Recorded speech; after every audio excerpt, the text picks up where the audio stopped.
تو وہ بیچارہ ایسا ٹوٹتا ہے نا، دنیا میں کوئی چیز اتنے برے طریقے سے نہیں ٹوٹتی، حتیٰ کہ پلین کریش بھی اتنے بھیانک طریقے سے کریش نہیں ہوتا جس قدر بھیانک طریقے سے اس کا دل ٹوٹتا ہے۔ اسی لیے کبھی دل توڑنے والے نہ بنو۔ آپ کی وجہ سے کسی کا دل جڑ جائے، کسی کا دل مضبوط ہو جائے، یہ اچھا ہے اس سے کہ کسی کا دل ٹوٹے۔ آج ہم میں سے ہر دوسرا بلا مبالغہ سروے کر لیا جائے تو پتہ چلے گا، بلا مبالغہ ہم میں سے ہر دوسرا دل توڑنے والا ہی ہے، جوڑنے والا نہیں۔ اگر کہیں ہر دوسرا نہ ملے، تیسرا ملے تو الا ماشاءاللہ کی فہرست میں آ جائے گا۔ اور یہ دوسرا کون ہے؟ شرابی، کبابی، زانی، جواری، چور، اچکا، محلے کا سب سے بدمعاش آدمی؟ نہیں، یہ ہر دوسرا کون؟ ہاں، دیندار، نمازی، لوگوں کی زبانوں پر پرہیزگار بھی ہے اس کے تعلق سے، علماء و صلحاء کے لباس والا، تسبیح ہاتھ سے کبھی گرنے نہیں دینے والا، یہ ہے ہر دوسرا۔ ہاں ویسے بھی ہیں جن کو دین سے کوئی تعلق نہیں، لیکن جو دین کے دعوے دار اور اپنے آپ کو علم بردار سمجھتے ہیں وہ بھی ہیں اس میں۔ ماں کو جھڑکنے والے، برا بھلا کہنے والے، ان کے دل کو دکھانے والے، توڑنے والے، ان کو کھلا کر ان پر احسان کرنے والے، جتانے والے، دیندار قسم کے۔ اسی لیے اس دنیا میں، اس دور میں آفتیں، مصیبتیں، بے اطمینانی، بے چینی بہت زیادہ ہے، بہت زیادہ ہے۔ ایمان کی ظاہری مقدار کم تھی دور نبوت میں، اور ایمان والے بھی ظاہری اعتبار سے کم تھے۔ نبی علیہ السلام کے زمانے میں، صحابہ کرام رضوان اللہ علیہم اجمعین کے زمانے میں ایمان کی ظاہری مقدار اور ایمان والے اتنے تھے جتنے آج ہیں۔ اتنے مدارس، اتنی مسجدیں، اتنے دین کے کام، اتنی ساری چیزیں، یہ پہلے بہت کم تھیں، اب بہت زیادہ ہیں، لیکن اس کے باوجود پریشانیوں کا انبار ہے، مصیبتوں کے ڈھیر ہیں۔ اس کی وجہ معاشرے میں ہر دوسرا شخص ظالم ہے۔ اللہ پاک نے کفر کی وجہ سے حکومتیں نہیں پلٹیں، کفر کی وجہ سے، شرک کی وجہ سے، آ رہی بات سمجھ میں؟ ظلم کی وجہ سے حکومتیں پلٹیں۔ ظلم اللہ کو پسند نہیں، ایک سیکنڈ کے لیے اللہ پاک ظلم کو برداشت نہیں کرتے۔ وما ربک بظلام للعبید، تمہارا رب بندوں پر ظلم کرنے والا نہیں ہے۔ اللہ نے عذاب بھی نازل کیے دنیا میں بعض قوموں پر، زلزلے آئے، طوفان آئے، آندھیاں چلی، جنگلوں کے جنگلوں میں آگ لگی۔ اللہ نے فرمایا وما ظلمہم اللہ، اللہ نے ظلم نہیں کیا، یہ ظلم نہیں ہے اللہ کا۔ معمولی سا 2 کوڑی کا کوئی آدمی اگر پاور والا ہو جاتا ہے تو اگر وہ ظلم کرنا چاہے تو ایسا ننگا ناچ کھیلتا ہے انسانیت کے ساتھ کہ حیوانوں کی آنکھوں سے آنسو نکل جاتے ہیں۔ سوچو احکم الحاکمین جن کے ہاتھ میں پاور ہی پاور ہے، جبرائیل کی بھی مجال نہیں ہے کہ آنکھ اٹھا کر دیکھیں کہ آپ کیا کر رہے ہیں، فرشتوں میں جو سب سے افضل ہے۔ امام الانبیاء صلی اللہ علیہ وسلم پوچھ نہ سکیں کہ اللہ یہ کیا ہے، جن کا کوئی وزیر نہیں، جن کا کوئی اسسٹنٹ نہیں،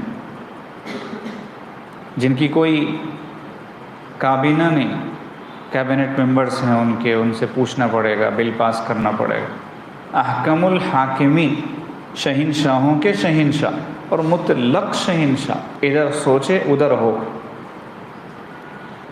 وہ اگر ظلم کرتے تو سوچو کیسا ظلم ہو سکتا ہے، خود ہی سوچو کیا کیا ہو سکتا ہے۔ اس اعتبار سے پھر سوچو کہ اللہ پاک کتنا برداشت کر رہے ہیں، کتنا صبر کر رہے ہیں۔ جیسے ہمارے حالات ہیں نا، ظاہری باطنی، ان کے اعتبار سے اس عاجز کو تو اس زمانے میں اکثر یہ بات ذہن میں آتی رہتی ہے کہ اگر اللہ پاک کے ناموں میں ایک نام الحلیم نہ ہوتا، الحلیم، باوجود قدرت و طاقت کے، باوجود پاور کے، اپنے آپ کو اپنے کنٹرول میں رکھنے والا، اس کو الحلیم کہتے ہیں۔ اس کو اردو میں بردبار کہہ لیں، رعبدار کہہ لیں، باوقار کہہ لیں، الحلیم کا مطلب یہ ہے۔ ہلا سکتا ہے مگر نہیں ہلاتا، برداشت کرتا، توڑ کر پھینک سکتا ہے لیکن نہیں توڑتا، برداشت کرتا اپنے آپ۔ زبان اٹھا کے جو چاہے بول سکتا ہے لیکن نہیں بولتا، برداشت کر لیتا ہے اپنے آپ۔ یہ ہوتا ہے الحلیم۔ یہ اگر اللہ کے ناموں میں سے ایک نام نہ ہوتا اور اللہ کی صفت نہ ہوتی اور اللہ پاک اپنے آپ کو الحلیم نہ کہتے تو ہمارا جینا مشکل ہو جاتا۔ ادھر کچھ کرتے ادھر بدلہ ہو جاتا اللہ کی طرف سے۔ اللہ پاک اگر طے کر دیتے کہ یہ گناہ کی یہ سزا، یہ گناہ کی یہ سزا، یہ گناہ کی یہ سزا، تو گناہ گاروں کی تو چھٹنی دنیا سے صرف 1 مہینے کے اندر اندر ہو جاتی۔ لیکن ہم جو پل رہے ہیں یہ اللہ کی شان حلم کی بنا پر پل رہے ہیں۔ اللہ نے دونوں صفتوں کو قرآن عظیم الشان میں اکٹھے جوڑا، وَكَانَ اللَّهُ عَلِيمًا حَلِيمًا۔ علیم ہو کر حلیم ہونا یہ کمال ہے، اس لیے اللہ نے بتایا اس کو کہ میں باکمال ہوں۔ کیوں؟ اس لیے کہ میں علیم بھی ہوں اور حلیم بھی ہوں۔ علیم ہو کر حلیم ہونا کس اعتبار سے کمال ہے؟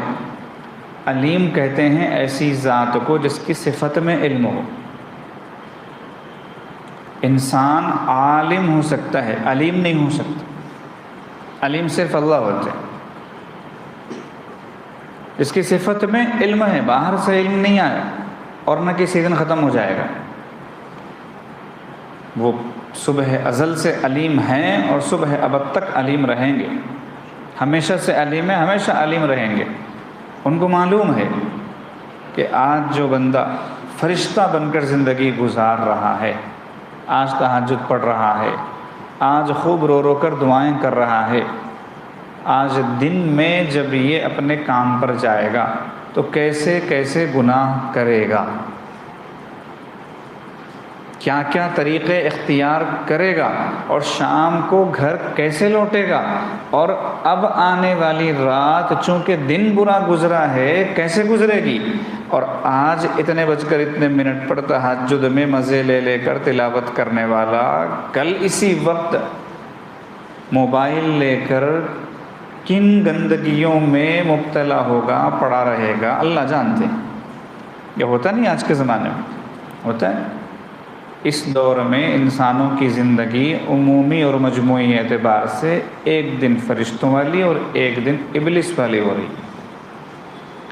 یہ جانتے ہیں اللہ پاک۔ یہ جان کے ان کے اب حلیم ہونے کو سنو، آج کی تہجد کا اسے پورا پورا ثواب دے رہے، آج کی تہجد سے اسے اپنا قرب بھی دے رہے، اور آج کی تہجد کی وجہ سے اس کے لیے برکتوں کے فیصلے بھی کر رہے، اور آج کی تہجد کے بعد میں اس کے ذکر، دعا وغیرہ کو قبول بھی کر رہے، اور دن بھر میں برکتوں کے اس کے لیے فیصلے فرما رہے۔ اب جب یہ دن میں جا کے اللہ کو ناراض کر رہا ہے تو اللہ صبر بھی کر رہے، اس کو سزا نہیں دے رہے، اس کو محروم نہیں کر رہے، اس کو پریشان نہیں کر رہے۔ وہ گھر لوٹ کے آیا اور گھر میں اگلی رات شیطانوں والی گزارا، اللہ نے پچھلا جو تھا اسے ختم نہیں کیا، اسے باقی رکھا، تہجد کا ثواب باقی رکھا، قرآن کی تلاوت کا ثواب باقی رکھا، جتنا ثواب ملا تھا اس میں 1 پیسے کی کمی اللہ نے نہیں کی۔ ہاں قرب میں کمی ہو گئی، قرب میں کمی ہو گئی، اس میں تو کمی لازماً ہوتی ہے۔ تو یہ ہے اللہ کا حلم، علیم ہو کر حلیم۔ اور ہم میں سے کتنے ایسے ہیں جو اسی فہرست میں آتے ہیں اور اللہ پاک ہمیں پال رہے ہیں۔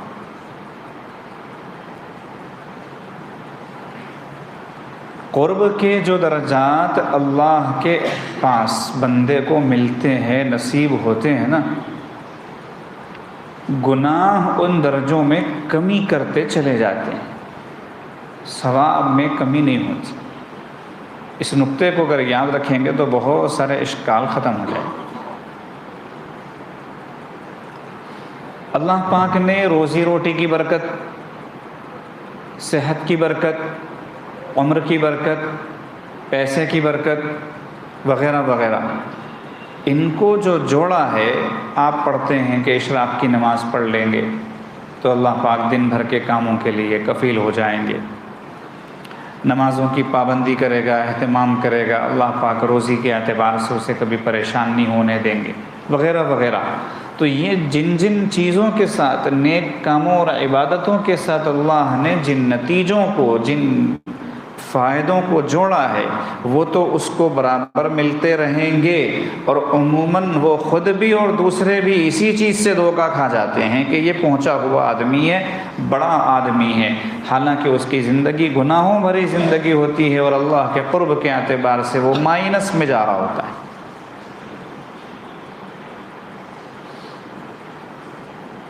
کیونکہ داڑھی کی لمبائی چوڑائی نہیں بتاتی کہ یہ اللہ کے کتنا قریب ہے، کپڑوں کی سفیدی اور امامے کے گز نہیں بتاتے کہ یہ اللہ کے کتنا قریب ہے، حسن صوت یعنی بہترین آواز میں، اچھے انداز میں قرآن کی تلاوت کرنا یہ نہیں بتاتا کہ یہ اللہ کے کتنا قریب ہے۔ ان چیزوں کا اللہ کے قرب سے 1 پیسے کا بھی لینا دینا نہیں۔ بہترین نماز پڑھنا مکمل خضوع کے ساتھ میں، یہ علامت نہیں ہے کہ یہ آدمی اللہ کا مقرب بندہ ہے، یہ علامت نہیں ہے۔ نبی علیہ السلام کے دور میں منافقین صحابہ کرام کے ساتھ آ کے برابر شانہ بشانہ کھڑے ہو کے ویسے ہی نماز پڑھا کرتے تھے۔ قرآن نے کہہ دیا کہ منافقین کی ایک علامت یہ ہے کہ وہ جب نماز میں کھڑے ہوتے ہیں تو بڑی سستی کے ساتھ کھڑے ہوتے ہیں، اور جب نماز پڑھتے ہیں تو دکھاوے کے لیے پڑھتے ہیں۔ اس سے بچنے کے لیے منافقین کی نمازیں شاندار ہوا کرتی تھیں اس زمانے میں۔ ایک نماز نہیں چھوڑتے تھے وہ لوگ کہ ہمارے منافق ہونے کا پتہ نہ چل جائے، مسجد میں برابر آتے تھے۔ کہ مشہور تھا صحابہ کرام میں کہ جو مسجد نہ آئے، علامت ہے اس بات کی کہ یا تو وہ ایسا بیمار ہے، مجبور ہے کہ مسجد نہیں آ سکتا، یا سفر پر گیا ہوا ہے، یا پھر منافق ہے۔ اس سے بچنے کے لیے وہ نمازوں کو برابر پابندی سے آتے تھے۔ پھر علامت ہے کیا قرب خداوندی کی؟ قرب خداوندی کی علامت یہ ہے کہ وہ اپنا ایک لمحہ بھی اللہ کو ناراض کرنے میں نہیں گزارتا۔ یہ علامت ہے کہ وہ اللہ کا مقرب بندہ ہے۔ میلے دل کے ساتھ اجلی نماز ہو جاتی ہے، پڑھ سکتا ہے ایک بندہ ایسی نماز کے لوگ رش کرے اس کی نماز پر، لیکن دل اندر سے اتنا میلا، اتنا بدبودار، اتنا گندا کہ الامان الحفیظ۔ جیسے ایک آدمی مثال کے طور پر پاک نہیں ہے، صاف ہے۔ پاکی تو ایک طریقے سے ہوتی ہے نا جو شریعت نے بتایا ہوا ہے طریقہ، وہ طریقہ اس نے اختیار نہیں کیا، اور صابن، شیمپو اور خوشبو کے سارے اتنے اسباب ہو سکتے ہیں وہ سب اس نے استعمال کیے، اور بہترین شاور لیا، گرم پانی استعمال کیا، یہ کیا وہ کیا، اور اتنا صاف و شفاف اور اجلا ہو کے مسجد کو آیا، کہ لوگ فخر کر رہے اس کی صفائی کو دیکھ کر کہ صفائی ہو تو ایسی ہو، لیکن شریعت کی نظر میں وہ پاک نہیں ہے، وہ مسجد میں داخل بھی نہیں ہو سکتا، نماز پڑھنا تو آگے کی چیز ہے۔